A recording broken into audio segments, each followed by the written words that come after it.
Seth David here from the world famous Nerd Enterprises Incorporated.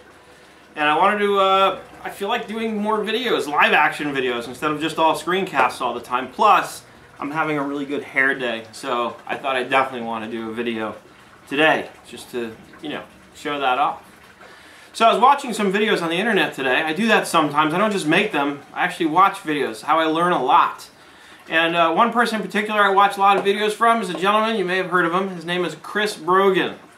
And if you are a person who has a business and your hope is to learn how to increase your online influence, then Chris Brogan is definitely a person you should pay attention to. There are others, but Chris Brogan is definitely up there on the list. I have him in one of I have a circle on Google Plus called A-listers, and he's in that circle, along with some other people. So I was watching one of Chris's videos today. Actually, I watched a few of them. This is what I'll do from time to time. Is I go to people like him and I watch what they put out there. I'm on his email list, so I read his emails. Sometimes I reply, and he actually replies back. He's a really cool guy. So I've learned a lot just by watching his videos. And one of the videos, actually there were two videos today I saw from him. One of them had a clip from what looks like came from another video entirely of his, in which he was interviewing Saul Colt, the CEO of FreshBooks. Now, FreshBooks, as you may be aware, especially if you're somebody who has joined with me online, and you know that everything I talk about is QuickBooks, accounting, and FreshBooks is online accounting software that focuses really on the invoicing part. They do have a module for expenses, but their main emphasis is on the invoicing. They have a powerful invoicing system. I don't use it myself because I have everything I need with QuickBooks, but I know a lot of people use FreshBooks and they like it. Anyway, getting to the point, Chris mentioned that or actually asked Saul a question about invoicing and what are some, he was asking for essentially some pointers about invoicing, and it got me thinking, I have some experience with this. I've been asked the same question many times as somebody who runs a company who teaches people how to use QuickBooks. In fact, I've got videos on how to customize your invoice, and one specifically speaks to the issue of how to make sure you get paid. Because I worked at a company a long time ago, about 100 years ago, I think, maybe it was 102 years ago, and I was essentially an accounting clerk. It was a small marketing company, and I handled all the accounting. They called me a business manager, so I managed all the business affairs for them.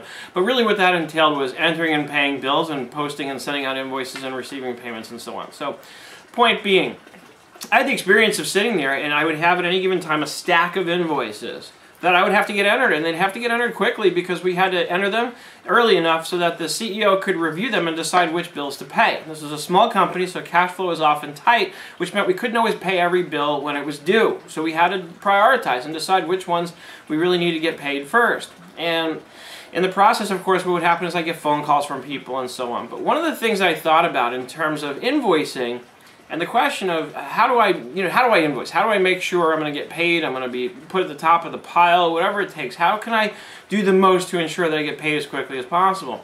And I think one of the things that I mentioned in the video I did a while back, and it's time to do some updated ones. Some of these videos I did are older. They were done in the older software, and they're grainy on YouTube. I've had a couple complaints from people on YouTube lately, and specifically on those older videos in the old format. So might be time to redo one on invoicing, a screencast, if you will. But in any case, the thing that occurred to me was that the layout of the invoice is so important. Because as somebody who had to enter in a lot of invoices really quick, I didn't care how pretty your invoice was. I didn't care what logo you had on it. I cared about just a few important pieces of information. Where's the invoice date? Where's the due date? What's the total amount due? And where's the information on what I'm being billed for? That is the critical pieces of, those are the critical pieces of information that I need to get that invoice entered. And all the rest of it is just distraction. So not that you shouldn't have a pretty invoice, you should, but a lot more care should be put into how you lay it out. Make sure that information is easy to find, because I'll tell you what I would do when I had a stack of invoices this high that I had to get entered, and I had to get them entered quickly. The ones where I couldn't find that information in less than 10 seconds got put to the side, and I went on to the next one. And so I would get through the pile that way because I'd enter the ones that I could enter quickly first. Then I'd go back and fish through the invoices for the information. Especially the first time. After a while you get familiar with the invoices, you know where to look for the information. But the point is, don't make people have to work to get the information they need, especially when it comes to getting your invoice entered so that you can get paid. It's so important. Now, as far as invoicing friends, I've said this to friends. There was another question that Chris asked. I have had many friends do business with me. I've had many clients that over time the relationship evolved to where, in fact, I'd say probably most of them, the relationship evolved to where I looked at them as more of a friend than a client. I even feel weird calling them a client.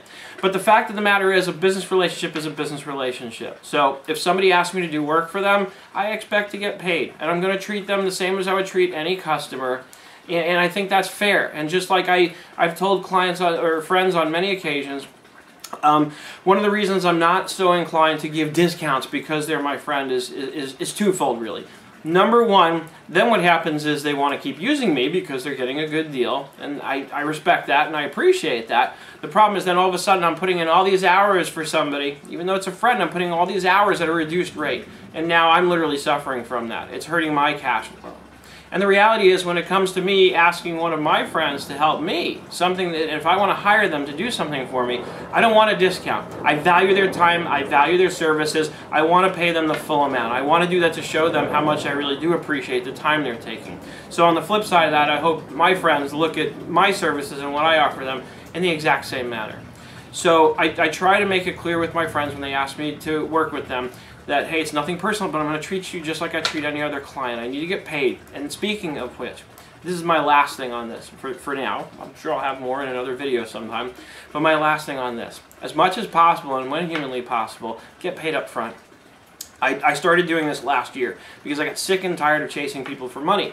And I found that I was doing it all too often. And it's not so much even the fact that I had to chase them for money, it's the time I had to put in over and over again. Writing emails, following up, calling them, when can I expect a payment?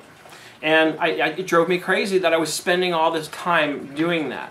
Instead it would be so much easier if I knew I could just send them an invoice and get a check within a week or two. And my terms were always 14 days, and I did that very purposely because when I started my company, I had come out of a job where I got paid twice a month. So 14-day terms worked for me in terms of cash flow, so I could structure my budgets exactly. That's exactly why I did it, because I wanted to structure my budgets around, the same way I had been doing them as an employee at a CPA firm, where I knew I could count on getting X number of dollars, on the 15th and X number of dollars on the 30th. So I set up my terms for 2 weeks so that I would have that sort of steady flow of cash coming in. And that would enable me to better be able to pay my bills and pay them on time, because it's important to me to pay my bills on time. I don't like owing people money. And frankly, I don't understand it when other people don't show me that same respect. It's a pet peeve of mine. It drives me crazy. So, last year I got so tired of this though, because it was happening so much with so many people, and I understand it's the economy, it's the times, but what I did was I said, okay, look, here's the deal. If you're asking, and the funny thing is, it's the clients who end up doing this, the worst clients when it comes to this kind of thing, as far as paying and making you wait and making you have to chase after them to get paid. Usually they're the same ones that are calling you up and I need something right away. I need your help right away. Can you stop what you're doing? As if I'm sitting around waiting for their call to do something. And it always just seems to work out that way. Those are the same ones who make you wait forever to get paid. So my philosophy on this became, well, if you want me to do the work right away, why shouldn't you be willing to pay me for it right away? And I started actually asking for money up front for a retainer from clients, and that's what I do now. In fact, what I've done, I learned this actually in the real estate business when I was taking CAM classes, which is a class you have to take on property management if you want to manage properties. And I learned from there a philosophy really that I took with me into my business, even though now it's only loosely related in that I do accounting for real estate and property managers and so on. But the point I'm getting at is I got this philosophy from that experience, in which they were talking about being a property manager and how you treat your tenants, and they were stressing how important it is to treat everybody the same. You have to treat everyone the same, because you can run into all kinds of problems of people claiming discrimination and God knows what else. So the point is, if you treat everyone exactly the same and the same rules apply to everyone across the board, then you can't get in trouble. And so that's what I have learned to do in my business with my clients. That's what I try to do, is I try to treat everyone the same. So what I decided was across the board, I'll be honest, I made 2 exceptions. There were 2 clients I didn't have to worry about because every time I sent them the bill, I had a check within a couple of days. So there were 2 clients that I did not do this with. Everyone else, I sent out a notice saying, here's the deal, I've got to start charging a retainer. If you need my time, I'm happy to provide it, but I do need to get paid in advance, and then your retainer will be applied to the billing. And that's what I started doing, and obviously it improved my cash flow tremendously. I lost one client over this, and I think he was ready to part company anyway because he had moved away to another state, and he actually wrote me back in response to the notice I sent out about that. He wrote me back that he was going to get a local bookkeeper. Fine, goodbye, good riddance. You know, not a big deal to me. For the most part, clients respected it, and nowadays when I go see a client, usually when I've gotten through this process with them where I explain that there's going to be a retainer and I need to get that paid before I can schedule anything, most clients, not only do they respect it, they've actually told me that I'm very smart for doing this. And then they go on and share stories with me about how badly they or people they know have been burnt because they didn't do that.